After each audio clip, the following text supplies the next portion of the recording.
తూర్పుగోదావరి జిల్లా మండపేటలో మాజీ మంత్రి కాపు ఉద్యమ నేత స్వర్గీయ ముద్రగడ్డ పద్మనాభకు ఘనంగా నివాళులర్పించారు. మండపేట కాపు అభ్యుదయ సంఘం ఆధ్వర్యంలో నిర్వహించిన సంతాప సభలో పలువురు ప్రజాప్రతినిధులు, వివిధ రాజకీయ పార్టీల నాయకులు, కాపు సంఘాల ప్రతినిధులు పాల్గొన్నారు. ముద్రగడ్డ చిత్రపటానికి పూలమాలలు వేసి నివాళులర్పించిన నేతలు కాపు సామాజిక వర్గం అభ్యున్నతి కోసం ఆయన చేసిన ఉద్యమాలు, సేవల్ని గుర్తు చేసుకున్నారు.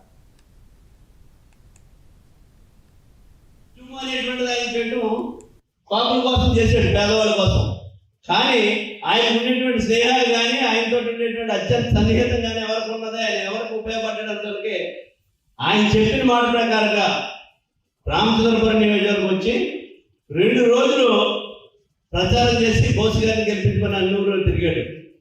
చివరిగా కోరిమిల్లి మీదుగా ఎంతంటే కోరిమిల్లో ఉన్నటువంటి పెద్దలు రాష్ట్రంలో ఉన్నటువంటి ఏ ప్రభుత్వం అయినా సరే గడగడలాడేది. అలా గడగడలాడించినటువంటి వ్యక్తి ముద్రగడ పద్మనాభం గారు. ఆయన లేని లోటు చాలా బాధాకరం. ఏది ఏమైనా సరే ఆయన తనకున్నటువంటి పెద్ద ఎత్తున ఉన్నటువంటి ఆస్తులన్నింటిని కూడా త్యాగం చేసి ఈ జాతి కోసం నిలబడినటువంటి మహాయోధుడు. ఆయన్ని రాజకీయాలకు అతీతంగా అందరూ గౌరవించాల్సినటువంటి అవసరం ఉంది. వారి కుటుంబాన్ని గౌరవించాల్సినటువంటి అవసరం ఉంది. కానీ ఈరోజు కొన్ని మీడియా ఛానల్స్ పనిగట్టుకొని ఆయన కుటుంబ సమస్యల్ని, ఆయన కుటుంబంలో ఉన్నటువంటి వ్యక్తిగత సమస్యలను కూడా రాజకీయ సమస్యగా మార్చి ఇంకా ఆయన చనిపోయిన తర్వాత కూడా ఆయన వేధించాలని చూడటం, అవమానించాలని చూడటం. మాజీ మంత్రివర్యులు శ్రీ ముద్రగడ పద్మనాభం గారి సంతాప దినోత్సవం సందర్భంగా ఈరోజు ఇక్కడ మనం అందరం కలిసాం. ముఖ్యంగా శ్రీ ముద్రగడ పద్మనాభం గారు తెలుగుదేశం పార్టీలో మంత్రిగా చేశారు, కాంగ్రెస్ పార్టీలో మంత్రిగా చేశారు, 4 సార్లు ఎమ్మెల్యేగా చేసి, ఒక ఎంపీగా చేసి ఈ రాష్ట్రంలో కాపు ఉద్యమానికి ప్రధానమైన పాత్ర పోషించారు. ముఖ్యంగా నీతి నిజాయితీలతో మలిసిన వ్యక్తి.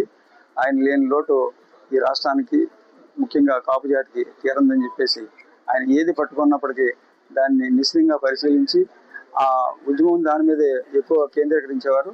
ఆయన సొంత సామాజిక వర్గానికి రిజర్వేషన్ కల్పించాలనే అంశంలో ఇచ్చిన డెడ్ లైన్ లోపల బీసీల్లో కలపకపోతే ఆయన మరుక్షణం ఏ టైం అయితే పెట్టాడో ఆ టయానికి రాజీనామా చేసి ఆమోదింపజేయించుకున్న నాయకుడు ఎవరు ఉన్నారంటే ఆయన ముద్రగడ పద్మనాభం గారు అని చెప్పి అంత కమిట్మెంట్ గల మహనీయుని మళ్ళీ మనం చూడమని చెప్పి ఆయన ఈ అవినీతి రాజకీయాలు నాకొద్దు, నేను ఉద్యమాల్లోనే కొనసాగుతాను, అణగారిన వర్గాల సపోర్ట్గా నిలబడతాను, ఎప్పటికైనా సరే కాపు రిజర్వేషన్ సాధించి పెడతానని చెప్పి ముందుకెళ్ళిన వ్యక్తి ఎవరు ఉన్నారంటే ముద్రగడ పద్మనాభం గారు అని చెప్పి ఆయన రాజకీయ పదవి అట్టడి వర్గాల గురించి, కాపు జాతి గురించి కూడా ఎన్నో పోరాటాలు చేసి రిజర్వేషన్ అనేది కావాలని చెప్పేసి గవర్నమెంట్తో పోరాడి ఆయన జీవో 30 తెచ్చి పేద విద్యార్థులకు అందరూ కూడా మరి స్కాలర్షిప్ విధానం తీసుకొచ్చారండి ఆయన.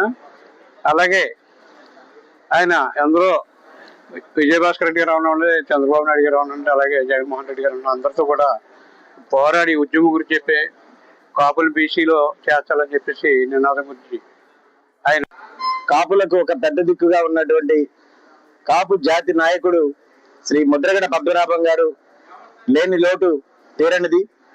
వారి మరణంతో కాపులకు, ఉద్యమాలకు దిక్సూచిగా ఉన్నటువంటి వ్యక్తి లేకపోవడం యావత్ తెలుగు రాష్ట్రాల్లో ఉన్నటువంటి కాపు సోదరులంతా దిగ్భ్రాంతిగా ఉన్నారు. మరి ఆ రోజు 2016లో తుని ఉద్యమంలో ప్రతి కుటుంబాన్ని, ఆ రోజు ఇంత సోషల్ మీడియా లేదు, ఇంత టీవీ ప్రచారాలు లేవు.